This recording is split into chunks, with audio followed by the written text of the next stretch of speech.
Well, if you're liberal, you say, well, it's racism. It's systemic, it's structural, that they just don't have the opportunities and they don't get this. And in other words, this larger society is not living up to their obligation to these people. Okay. If you're born in a poor community, white or black, you're not going to have the same kind of resources that you would if you're born in a well-to-do community. What about the other side of the argument? That if you're in that kind of circumstance, there is some obligation on your part to develop in a way that, particularly focusing on your children, to make sure they are developed in a way that does not happen to them in the future, that disparity is closed. Why, for example, is the academic performance gap between blacks and whites wider today than it was when I was a kid in segregation? Because when I was a kid in segregation, there was no excuses. You had to perform. You were expected to perform. So what I'm saying is that we've exhausted this idea that we live in a hostile society that is determined to keep us down. That's not true. We are now 90% responsible for keeping ourselves down. And this way of thinking, where we're constantly finding all of our imagination, our genius, our creativity goes into just what you're talking about, finding new ways to portray ourselves as victims. And so you'll come and you'll argue and you'll say, but you're missing this. You're missing how systemic it is.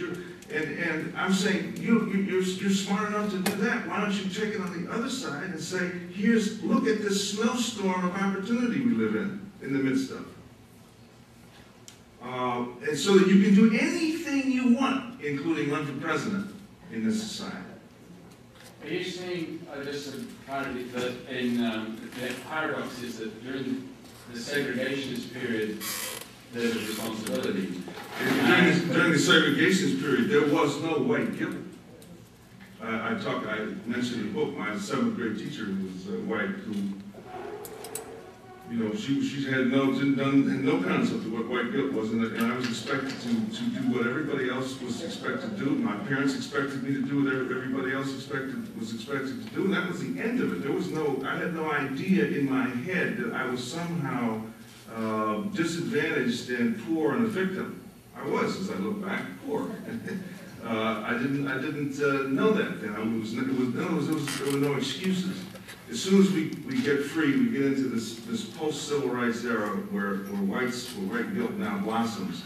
As I say, 10 years later, I'm in the president of my college's office, and he's giving us everything he can think to give us without asking anything. And so we just get weaker and weaker and weaker. The black middle class gets more and more fragile, holds on more just to government jobs, less entrepreneurialism, less risk-taking, less competition, less building of wealth and capital, home ownership, so forth.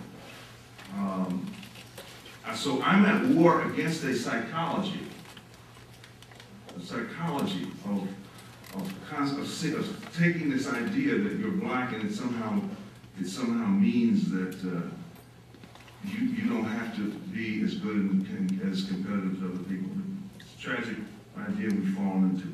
There's another email question. Both whites and blacks, poor and middle-class Americans have benefited from the Great Society programs began in the 60s.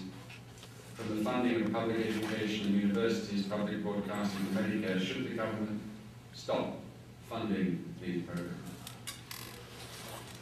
You notice the Great Society programs that are successful have nothing to do with race.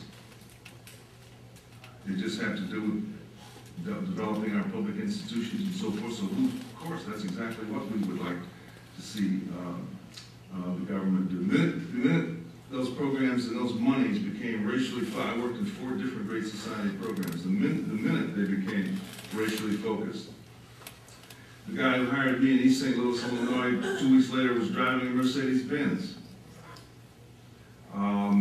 And we were sitting around a conference table figuring out what new grants we could write, because every grant we wrote was funded.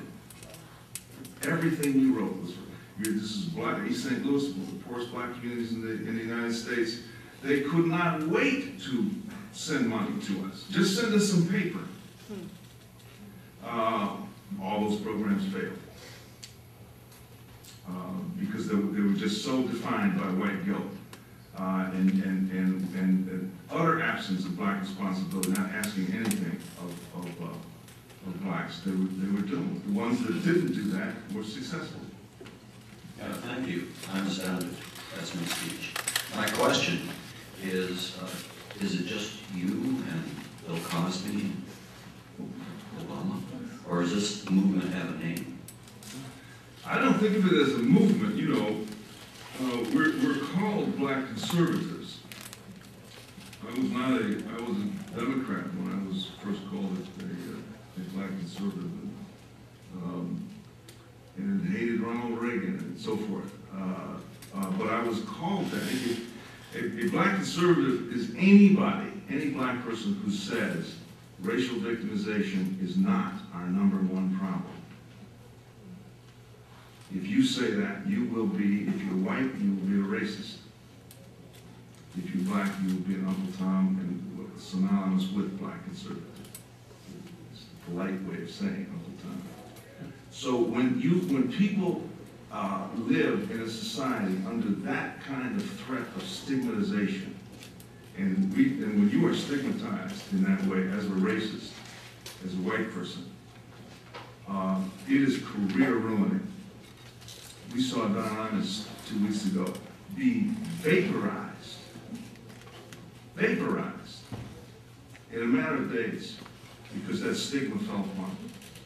He invoked it himself, but there was no redemption, no nothing. He was just vaporized. Well, what that did to white America is say, ooh, I better even be more quiet, I better even be more careful. It had a chilling effect. Now, whereas blacks were even less likely to get the truth out of whites. It's just not, they're not going to ever say anything to us now. And so it is that threat of stigmatization. In order to be a Bill Cosby, who has done this now at the end of his career, a very wealthy, very secure man, obviously in a position to say what he really has thought all along, he feels he's now in a position to endure that stigmatization. When I got started down this road, I did not myself understand the severity of that stigmatization. I do now. And so there is no turning back. I don't think of myself as any more courageous than anybody else. But I do like to be free, more than I am afraid of stigmatization. So I have no excuses, and I'm happy, happier than I would be. But I do endure that stigmatization a great deal, and that's why you don't, when you see people stigmatized, like talking about Clarence Thomas, when you see a society do that to a man, so that you have a man seen as somebody worse than a child molester, whose name is brought up and it's stood upon, and you're black. That's not as much of an incentive to be your own man as Clarence Thomas is. So that's why there are not at this moment many of us publicly declared. They're made privately. I think that the numbers are a lot larger. First, I want to say that I'm nervous asking this question, even being a white woman. But you know, many groups that come to this country, particularly immigrant groups, or even groups that have been here a while, there's sort of a system of helping each other, the extended family. One person comes, and then they bring their aunts and uncles and that kind of thing, and they help each other move up economically.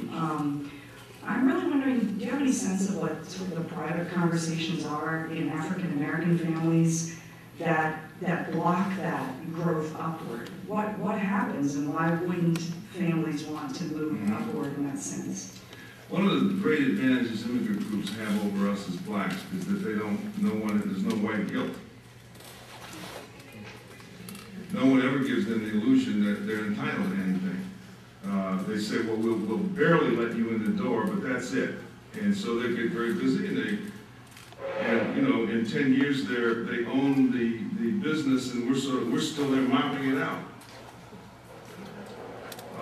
So they don't have to contend with white guilt. They know that